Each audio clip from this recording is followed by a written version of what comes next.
এখন আমরা সলভ করব 16.1 অধ্যায়ের 3 নম্বর অঙ্ক যেটি আছে। তো এই অঙ্কটিতে বলা হয়েছে যে একটি সমবাহু ত্রিভুজের পরিসীমা 16 মিটার, এর সমান সমান বাহুর দৈর্ঘ্য ভূমির 5/6 অংশ হলে ত্রিভুজটির ক্ষেত্রফল কত। এখন প্রশ্ন হচ্ছে যে আমরা কিন্তু নরমালি ত্রিভুজের ক্ষেত্রফল কিভাবে বের করি। ত্রিভুজের ক্ষেত্রফল বের করি এইভাবে, হাফ ইনটু ভূমি গুণন উচ্চতা। কিন্তু প্রশ্ন হচ্ছে এখানে আমাদের কোনো ভূমির মানও দেওয়া নেই, উচ্চতার মানও দেওয়া নেই। তো আমরা চেষ্টা করব আজকে অঙ্কটি সলভ করার আগে যে সমদ্বিবাহু ত্রিভুজের ক্ষেত্রফল কিভাবে বের করা যায় সেটি আগে শেখার জন্য। তো এই বেসিক জিনিসটা যদি আমরা শিখতে পারি তাহলে ওই সূত্রটা ব্যবহার করে খুবই সহজে অঙ্কটা সলভ করা যাবে। তো চলো বন্ধুরা, আমরা আগে একটা সমদ্বিবাহু ত্রিভুজের ক্ষেত্রফল কিভাবে বের করে সেটা শিখি। তো আমরা যদি একটা সমদ্বিবাহু ত্রিভুজ আঁকি, তো সমদ্বিবাহু ত্রিভুজের সংজ্ঞা মোটামুটি আমরা সবাই জানি যে ত্রিভুজের দুইটি বাহু পরস্পর সমান সেই ত্রিভুজটা হচ্ছে একটি সমদ্বিবাহু ত্রিভুজ। তো আমরা ধরে নিলাম যে এই সমদ্বিবাহু ত্রিভুজের এবি বাহু এবং এসি বাহু পরস্পর সমান। তার মানে এটার মান আমরা ধরলাম এ, এটার মান ধরলাম এ, আর এদের ভূমির মান ধরলাম বি। তাহলে এখন আমরা যদি এখান থেকে এই এ বিন্দু থেকে বিসি বাহুর উপর একটি এডি লম্ব আঁকি, তাহলে আমরা কিন্তু জানি যে এই লম্বটি কি করবে, এই বিসি বাহুটাকে সমান দুই ভাগে ভাগ করবে। সুতরাং এখন কিন্তু আমরা বলতে পারতেছি যে আমার এই যে অংশটুকু অর্ধেক অংশ, এইটুকুর মান হবে হচ্ছে b/2 আর এই অংশটুকুর মান হবে b/2। তাহলে এখন আমরা কিন্তু খুব সহজে এখন যদি এই যে এটা আমার হচ্ছে 90 ডিগ্রি যেহেতু আমি লম্ব আঁকছি, তো এখন আমরা যদি ABD এই ত্রিভুজটাতে যদি পিথাগোরাসের সূত্রটা ফেলি তাহলে আমরা কি পাবো? তাহলে আমরা পাবো হচ্ছে AD square plus BD square সমান সমান লেখা যায় হচ্ছে AD স্কয়ার। ঠিক আছে?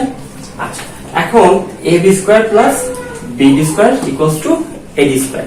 আচ্ছা, এখন আমরা যদি এখান থেকে মান বসাই তাহলে আমাদের BD এর মান কত দেওয়া আছে? BD এর মান দেওয়া আছে হচ্ছে b/2 হোল স্কয়ার। আর AD এর মান আমাদেরকে বের করতে হবে, লম্বর কোনো মান দেওয়া নেই, সো আমরা AD এর মানটা এখান থেকে বের করব। আর AB এর মান আমাদের কত ধরা হয়েছে? স্কয়ার। এখন আমরা যদি এখান থেকে AD এর মান বের করতে চাই তাহলে AD স্কয়ার সমান সমান লেখা যায় a square minus b square by 4। তাহলে এখান থেকে আমরা পাচ্ছি 4 equals to 4 square minus a square. অর্থাৎ a আর d মানে AD স্কয়ার সমান সমান আমাদের আসছে কি 4 square minus b divided by 4।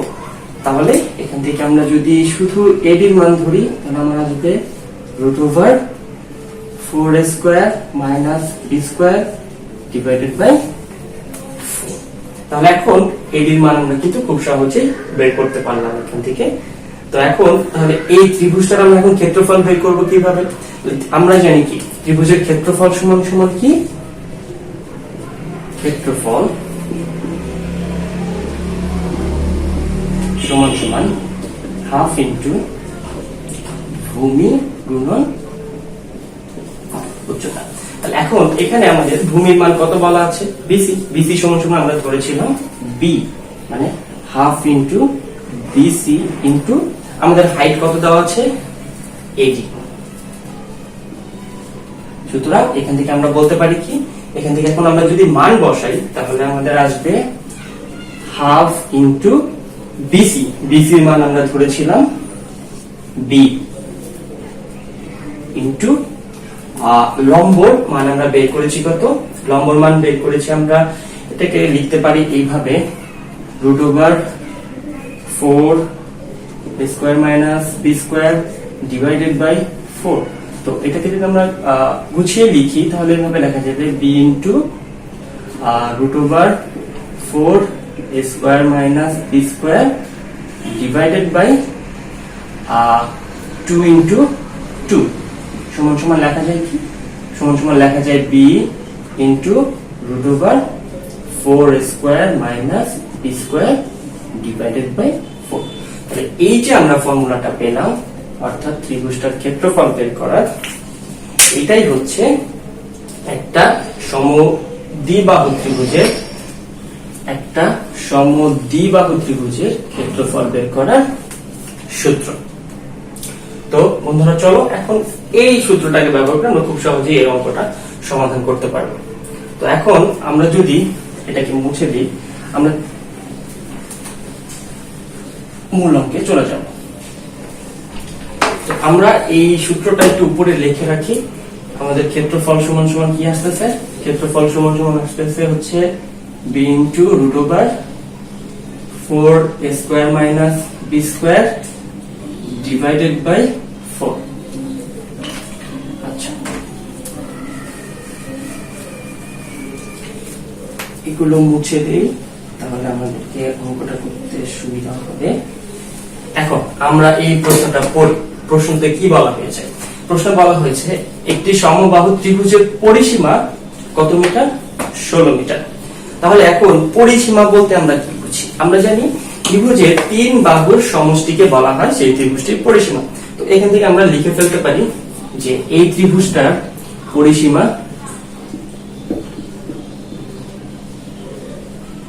কত দেওয়া হচ্ছে? 16 মিটার।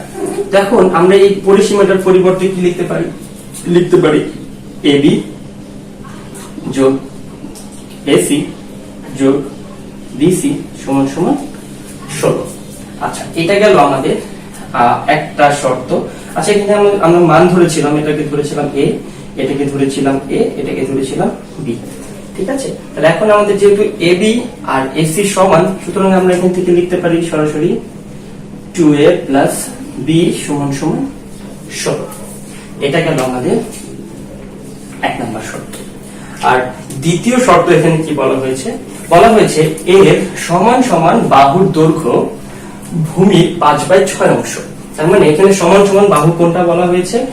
AB আর AC হচ্ছে এর সমান সমান বাহু, আর এর ভূমি হচ্ছে কি? BC। তাহলে আমরা এখান থেকে বলতে পারি এর সমান সমান বাহুর সমান সমান দুটি বাহুর দৈর্ঘ্য ভূমির 5/6 অংশ। অর্থাৎ এখান থেকে আমরা বলতে পারি BC ইকুয়ালস টু কি লেখা যায়?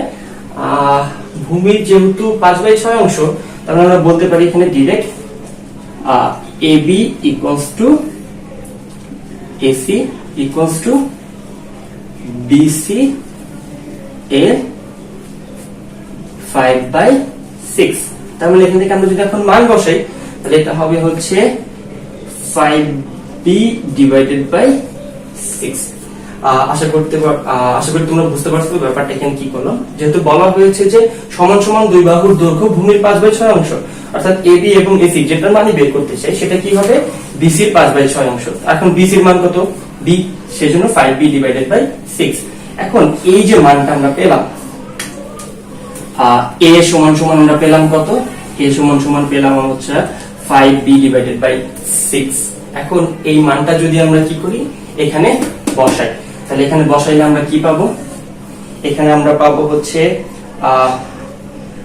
2A যেহেতু আছে, তাহলে আমরা এখানে মান বসাই।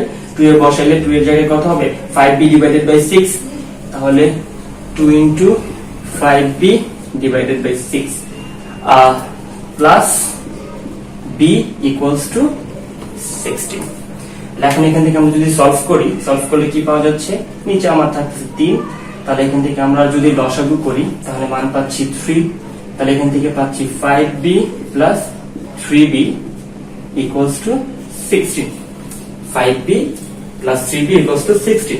তাহলে এখান থেকে আমরা পাবো হচ্ছে 8B ইকুয়ালস টু 16 ইন্টু 3। তাহলে অতএব এখান থেকে আমরা যদি B এর মানটা বের করি, তাহলে আমরা B এর মান পাচ্ছি এখান থেকে কত? B এর মান পাচ্ছি আমরা হচ্ছে 16 into 3 divided by 8, that means 6। তাহলে B ইকুয়াল টু কত পাচ্ছি আমরা এখানে? 6। তাহলে B এর মান যদি এখানে 6 হয়, তাহলে আমাদের A এর মান কত হবে? তো A এর মানটা যদি আমরা এখানে বসাই, তাহলে 5 ইন্টু 6 ডিভাইডেড বাই 6 তাহলে এটা আর এটা কেটে গেল, সুতরাং ফাইনালি আমরা পাচ্ছি a সমান সমান 5। দেখো বন্ধুরা, আমরা কিন্তু এখন আমাদের দুটোর মানই পেয়ে গেছি। তো আমাদের দরকার ছিল এর মান এবং বি মান। তো আশা করি তোমরা বুঝতে পারছো ব্যাপারটা। এখন আমরা কি করব, আমরা প্রথমেই উপরে একটা সূত্র বের করে রাখছিলাম, ক্ষেত্রফলের সূত্র। তো ক্ষেত্রফলের সূত্রটা যদি এখন আমরা এখানে লিখি, যে এই ত্রিভুজটার ক্ষেত্রফলের সূত্রটা যদি আমরা লিখি এখানে, তাহলে কত আসবে? ক্ষেত্রফলের সূত্র লেখা ছিল হচ্ছে b into root over 4a square minus b square divided by 4। তো এখানে এখন আমরা যদি মান বসাই, তাহলে আমরা দেখো b এর মান পেয়েছি কত? 6।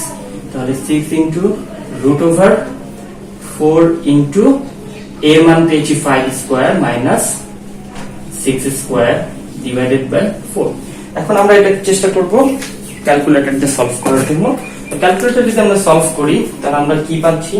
আমরা পাচ্ছি প্রথমে আছে 6 into root over 4 into 5 square minus 6 square divided by 4। তো এটা মান আসতেছে 12। সুতরাং আমরা বলতে পারি কি, এই যে ক্ষেত্রটা আছে, এই সমদ্বিবাহু ত্রিভুজের ক্ষেত্রফলটা কত হবে? 12, যেহেতু মিটারে দেওয়া আছে, বর্গ মিটার। আর এই যে মানগুলো বের করেছিলাম a আর b, এগুলো সবগুলোর একক কি হবে? আমরা মিটার লিখে দিতে পারি, এত মিটার। তো বন্ধুরা, তোমরা চাইলে এই যে আমরা কনসেপ্টটা পড়লাম, এটার উপর ভিত্তি করে আমাদের বইয়ে যে অঙ্কগুলো আছে আমরা যদি দেখি, তো বইয়ের আমি নাম্বারগুলো মেনশন করে দিচ্ছি। বইয়ের মোটামুটি উদাহরণ নাম্বার 5, আর এরপর যদি দেখি, আমরা তো অনুশীলনের 3 নাম্বার অঙ্ক করলাম, আর হচ্ছে অনুশীলনের 7 নাম্বার। এই অঙ্কগুলো সেম নিয়মে। সো তোমরা এই অঙ্কটা যদি পারো, আশা করবো বাকি এই দুটো অঙ্ক তোমরা সলভ করতে পারবে।